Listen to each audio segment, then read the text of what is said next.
Hello, we will be reading today selected passages from the Worldwide Kabbalah Congress, New Jersey 2018. We're all as one, from lesson number 7, Discovering the Need for the Creator's Help in the 10.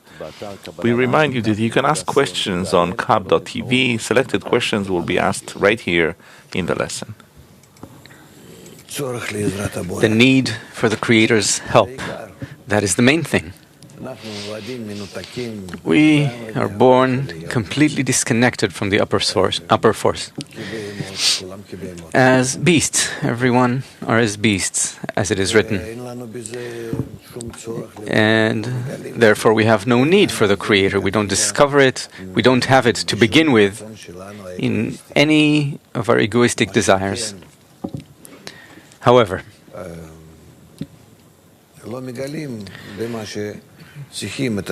we don't discover in what we need in our being here, our existence here. We don't reveal a need for Him. And we make attempts to build everything using our egos, the world, all of its systems, family, society, the environment, to bend nature for our benefit so it is pleasant and nice and serves us. That way we develop our egos. Our egos push us towards a completely opposite direction. We don't need the Creator. And if we do, sure, He can come and help if there is such a power. Sure. All that can be revealed within the person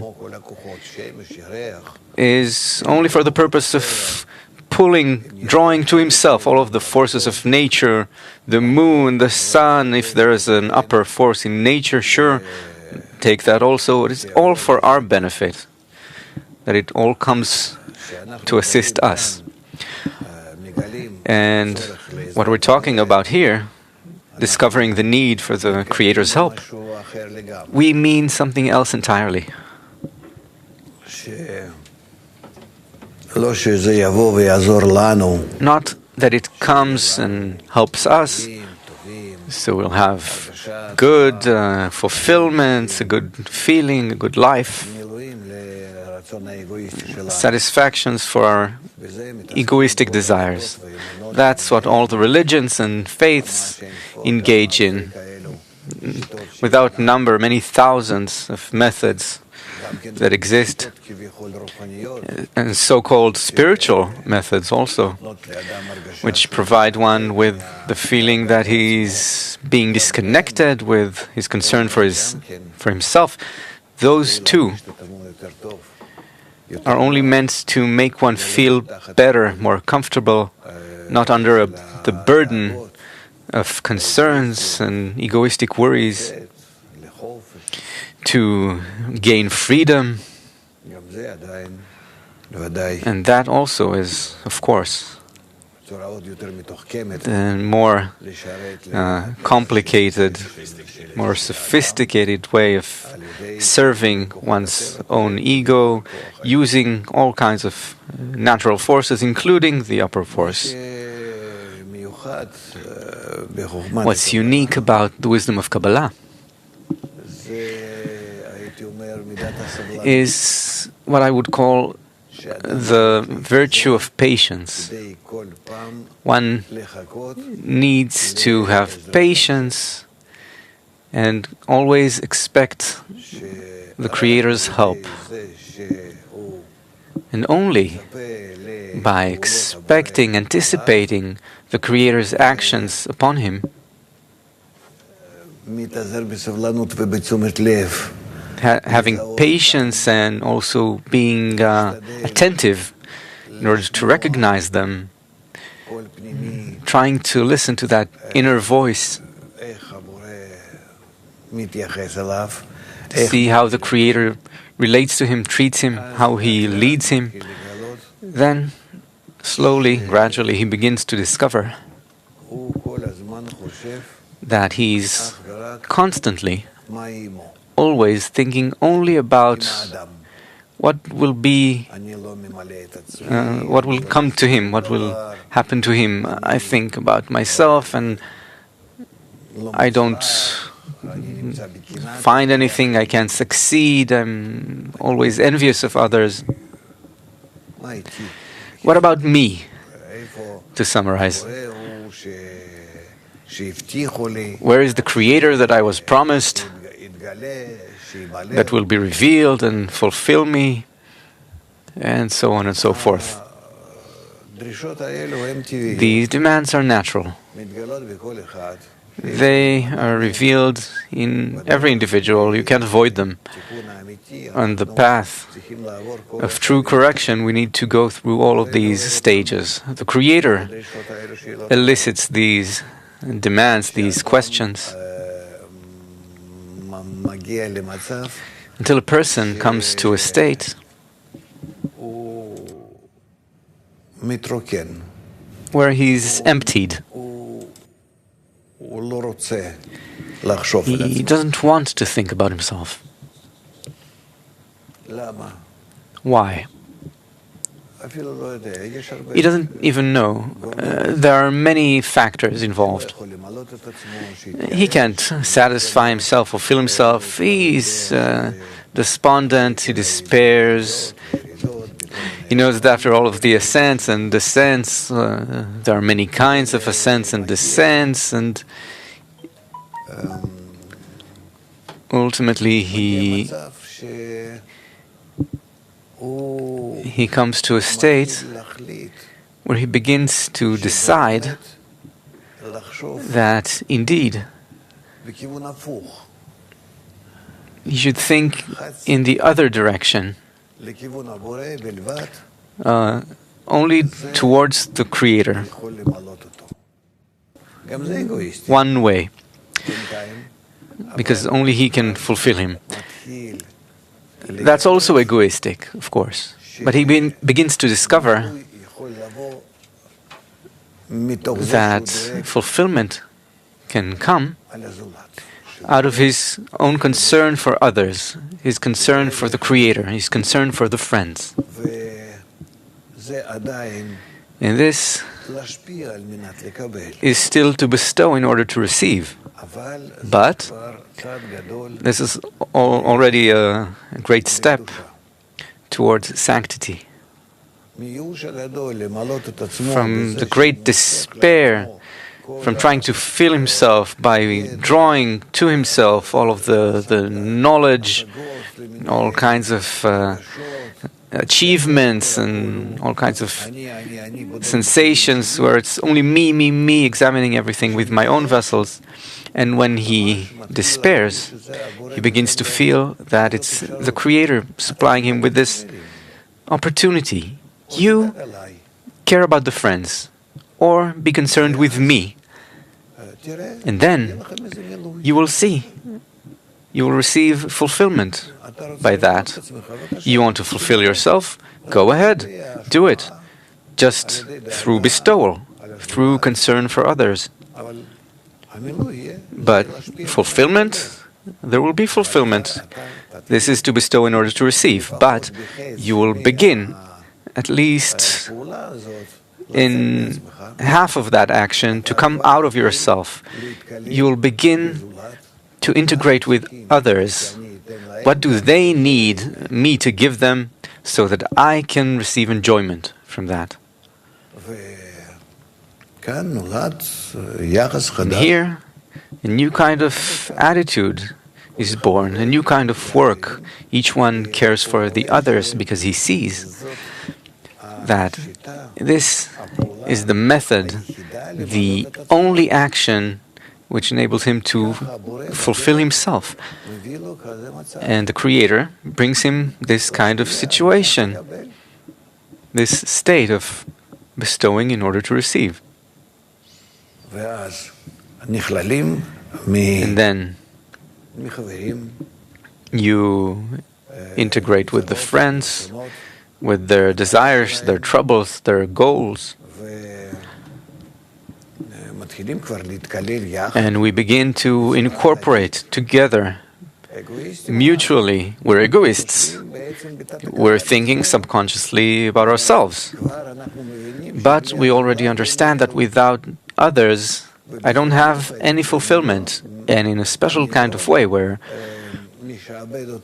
I don't enslave him directly,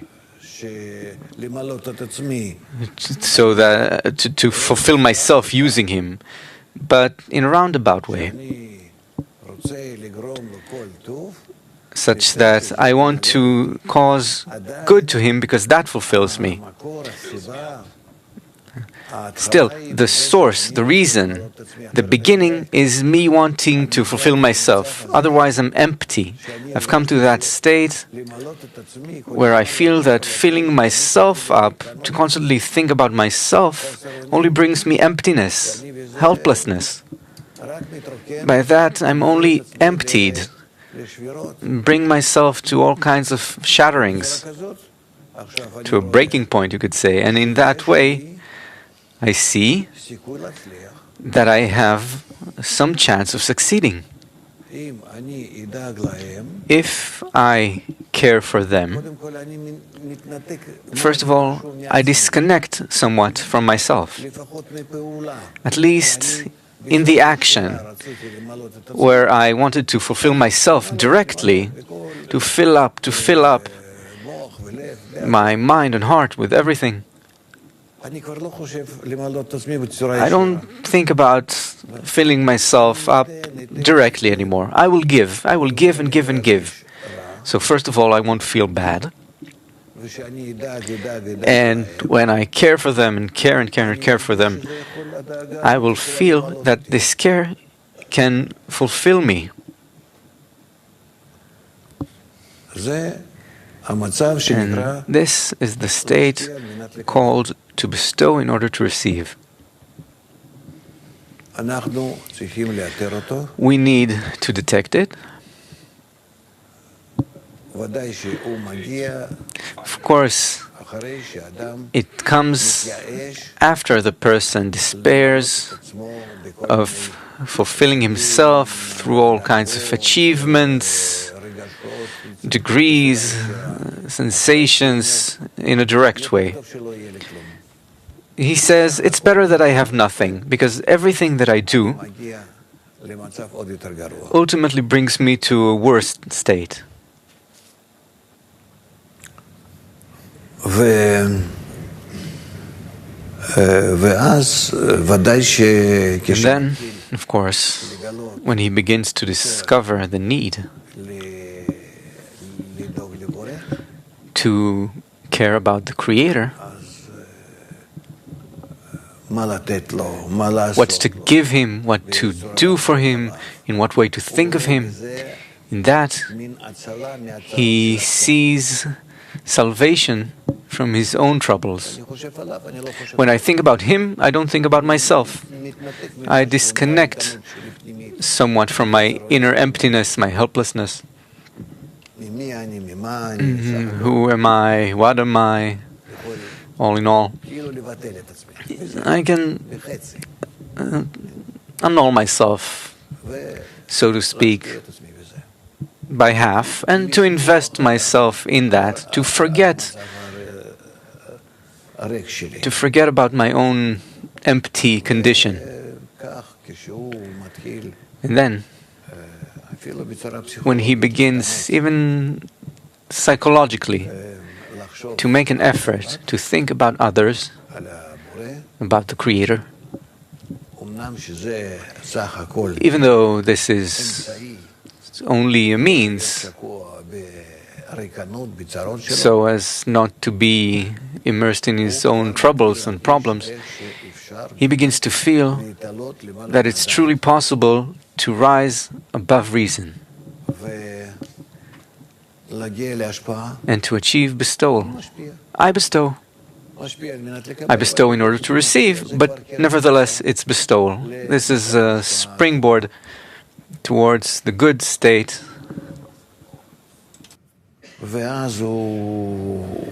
Of bestowal. And then he bestows to someone even in order to receive, but he has greater connection with the Creator because he thinks of who he's bestowing to. He has greater connection to the society to whom he's bestowing. This brings him out of himself, not completely, but at least halfway. The place for which he cares, which he wants to fulfill, is outside of him. Even though the calculation, he thinks that he'll be filling his own bank account by doing that. And so he advances. And for now, we need to think of how we can come to such a state. And when we begin to think about the society and about the Creator, even though for now it's for lack of choice, well, I'm forced because I think, what will I gain by this? I can already turn to the society and to the Creator because I'm with them in these reciprocal actions. To some extent, this is similar to the pure form of bestowal, which will later be, I am for my beloved and my beloved is for me.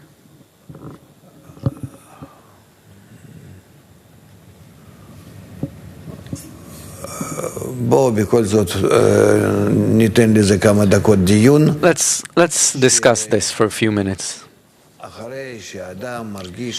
After a person feels that he despairs of filling himself up directly, to grab hold of things, to fill himself up with everything that he has from the group, from the study, from dissemination, he comes to a state where he doesn't want to feel anything anymore. Most people run away. This whole endeavor, they don't have the patience to wait for the Creator to take care of them and bring them to the work of bestowal in order to receive.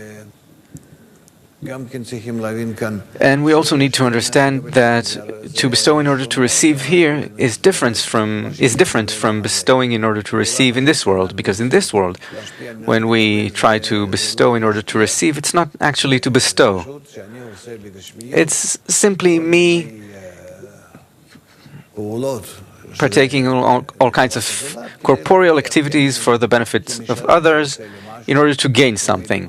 Because I serve someone else to receive payment. And we come here to these actions of bestowal in order to receive after great desperation. Because in reception, in order to receive, I don't have any ability to continue. I want to be emptied of that. I want to leave that mode of operation, that method of life. Is that clear? Questions?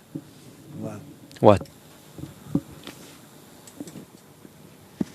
In order to make our grip on this new idea that is established greater, is it correct for a person to kind of warm himself up through the fulfillment in it? Otherwise, that the grip, you need to have a grip on it. No, the fulfillment here is subconscious. The main thing for me is not the fulfillment here, but rather that I can be disconnected from the sensation of emptiness. There's no fulfillment yet, but the feeling of emptiness I do have, and it's terrible. Because I despair of working in order to fulfill myself. This comes by order of degree, gradually, and it's a revelation. It is revealed to me, that new mode of operation. If you take care of others, you will be rid of your troubles. Try it. There are great problems before you which you cannot solve, and you know that everything comes from above. There's nothing here which truly comes and threatens you. What can threaten you, really? What's happening? What? It's just life. What is there to be so worried about in life?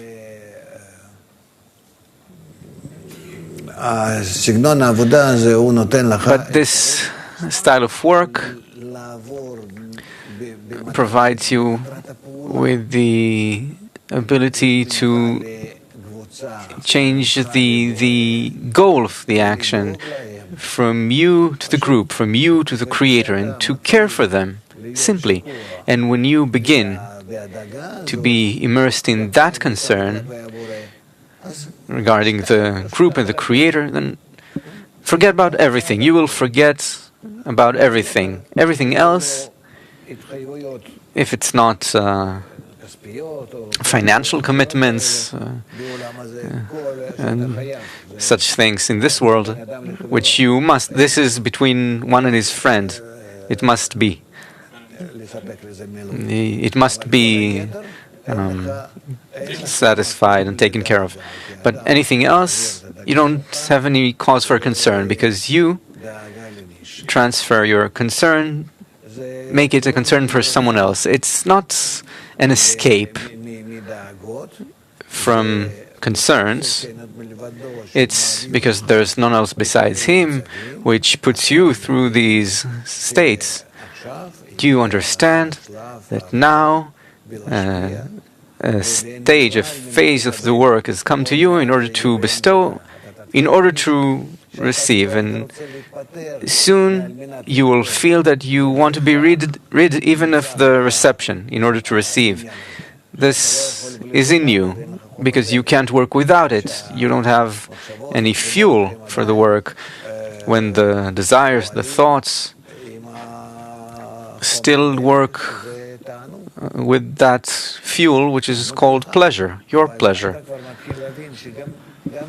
But you begin to understand that even with that half of the action, half of the action is the bestowal and half is the reception. So you understand that even with that half, which is reception, you'd want to get rid of it. So it'll be entirely bestowal. Yes.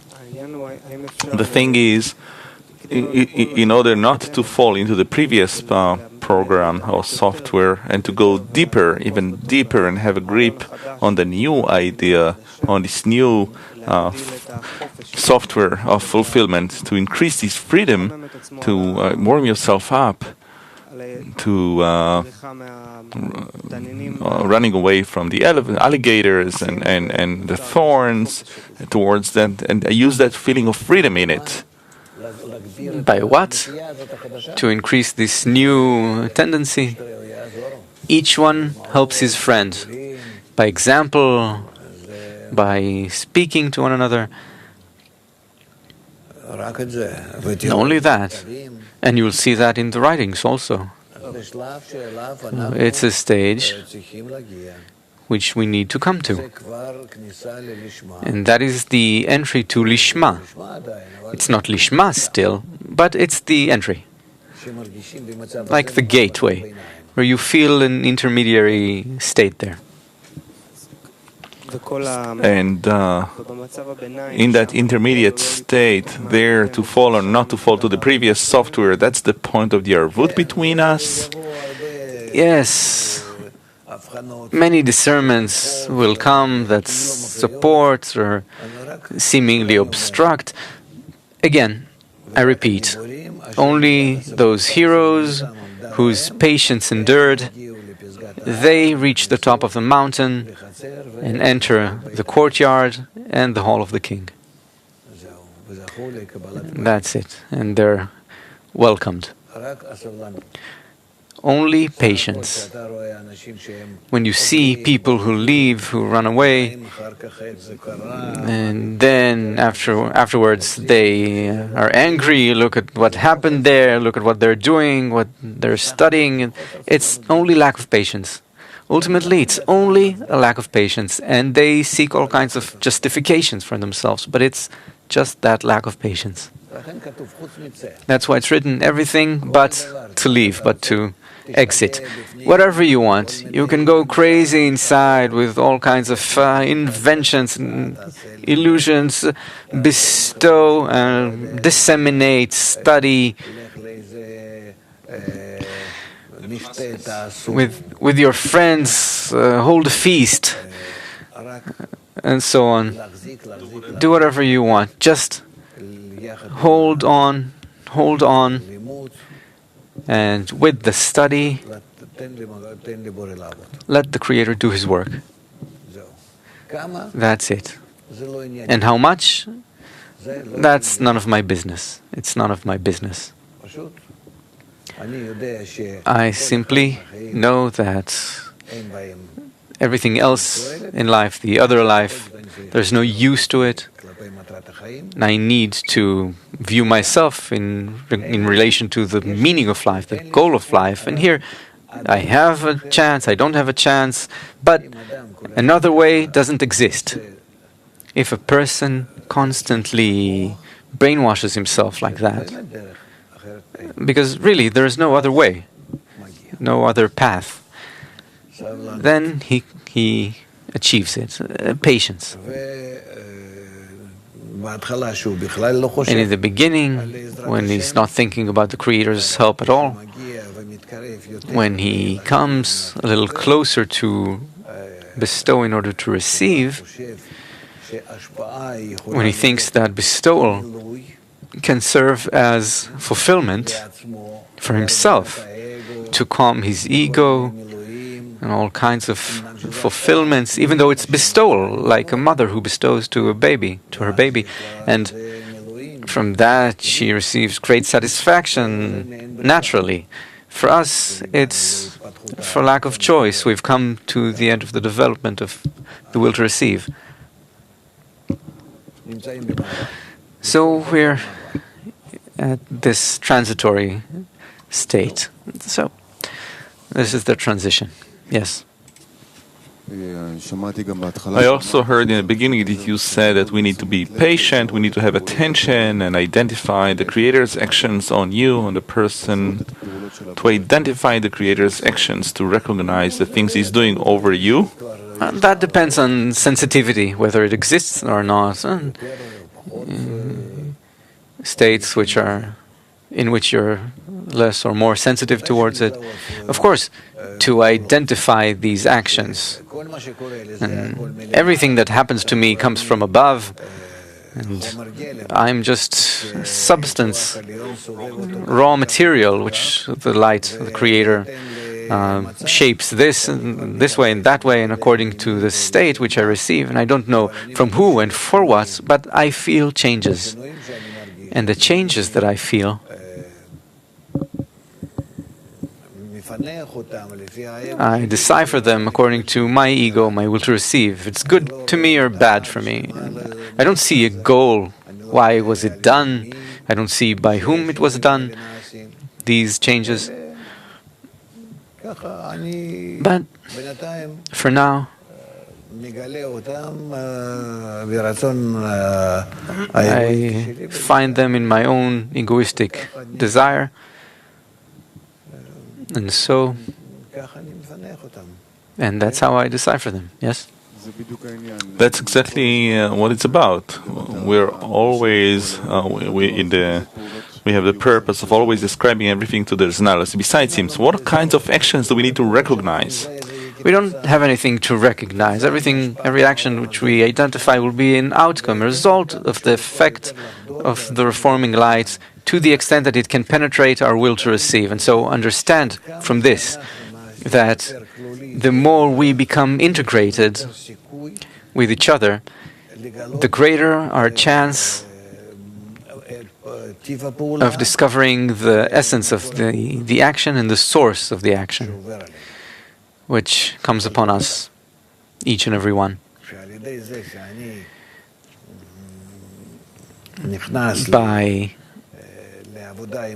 By entering work with others as much as I can, internally.